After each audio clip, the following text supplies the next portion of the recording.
बहुत बार ऐसा देखने को मिलता है कि जो लोग अच्छे कर्म करते हैं, ज्यादा भगवान की पूजा पाठ करते हैं, वही लोग सबसे ज्यादा दुखी और परेशान रहते हैं। जबकि जो लोग बुरे कर्म करते हैं, भगवान के प्रति उनकी आस्था नहीं होती और कभी भी पूजा पाठ नहीं करते, वही सबसे ज्यादा सुखी जीवन व्यतीत कर रहे हैं और उनको धन्य ध्यान की भी कभी कमी नहीं होती। आखिर जो लोग अच्छे कर्म करते हैं, उन्हें इतनी परीक्षा क्यों देनी पड़ती है, जबकि जो अधर्म के मार्ग पे चल रहे हैं वो खुश हैं और जिंदगी के सभी मजे लूट रहे हैं। यह सब चीजें देखकर कभी कभी तो ऐसा लगता है कि भगवान ही गलत है, भगवान का न्याय ही गलत है। यह कोई कहानी नहीं है, ऐसा हर किसी के साथ होता है।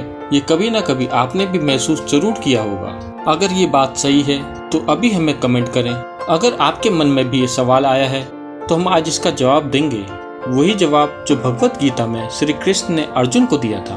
भगवत गीता में वर्णित कथा के अनुसार जब भी अर्जुन के मन में कोई दुविधा होती थी तो वो श्री कृष्ण के पास पहुंच जाते थे और भगवान श्री कृष्ण अर्जुन की दुविधा को दूर करते थे। एक बार की बात है कि अर्जुन भगवान श्री कृष्ण के समीप आकर कहा, भगवान मुझे ये जानना है कि अच्छे लोगों के साथ हमेशा बुरा ही क्यों होता है और बुरे लोग खुशहाल नजर आते हैं।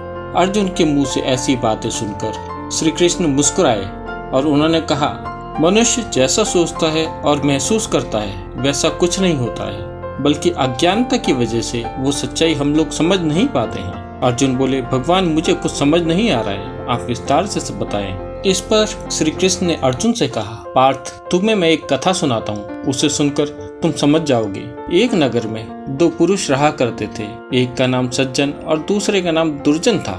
दोनों ही पढ़े लिखे थे, लेकिन दोनों में फर्क सिर्फ इतना था कि सज्जन व्यक्ति भगवान को मानने वाला था और दुर्जन भगवान को नहीं मानने वाला नास्तिक था। सज्जन व्यक्ति ऐसा था कि जहाँ पर भी भगवान की कथा, सत्संग या भजन हो रहा होता वो वहाँ दौड़ के चला जाता था। वो बहुत दानी भी था, बहुत दान धर्म करता था और भगवान की रोज नित्य पूजा करता था। दूसरा व्यक्ति दुर्जन इन सब चीजों से काफी दूर रहता था और जहाँ भी पाप कर्म हो, अधर्म की बातें हो, शराब का सेवन हो, वहीं पहुंच जाता था। वहां वो पहुंचकर बहुत आनंद महसूस करता था और सारी बुरी आदतें उसमें थी। एक बार की बात है, बहुत जोर से बारिश हो रही थी, लेकिन बारिश के बावजूद भी वो सज्जन व्यक्ति मंदिर पहुंचा।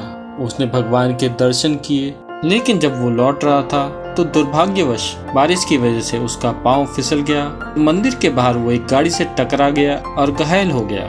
सज्जन व्यक्ति लंगड़ाते हुए अपने घर जाने लगा तो रास्ते में उसकी मुलाकात दुर्जन से हुई।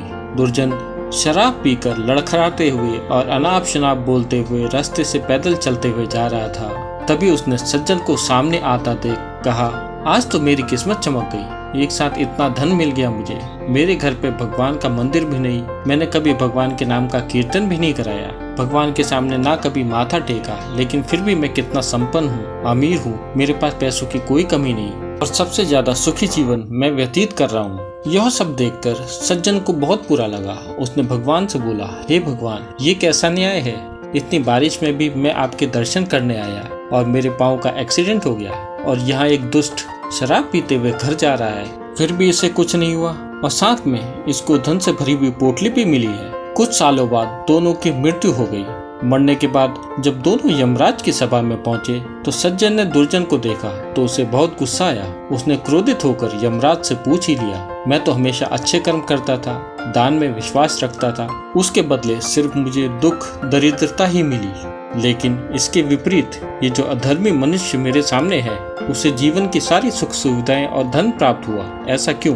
पुत्र, तुम गलत सोच रहे हो। ये जो इस जन्मों में हमने फल भोगा है ये हमारे पूर्व जन्मों के कर्मों का फल था। जिस दिन तुम्हारी गाड़ी से टक्कर हुई वो दिन तुम्हारे जीवन का आखिरी दिन था, परंतु तुम्हारे अच्छे कर्मों की वजह से एक बहुत बड़ी दुर्घटना जो तुम्हारे साथ होने वाली थी वो एक सिर्फ छोटी सी दुर्घटना में बदल गई। और ये जो व्यक्ति जिसे धन से भरी पोटली मिली है उसका तो राजयोग था, लेकिन अपने पाप कर्म और कुकर्मों की वजह से सिर्फ इसे छोटी सी धन की पोटली ही मिल पाई।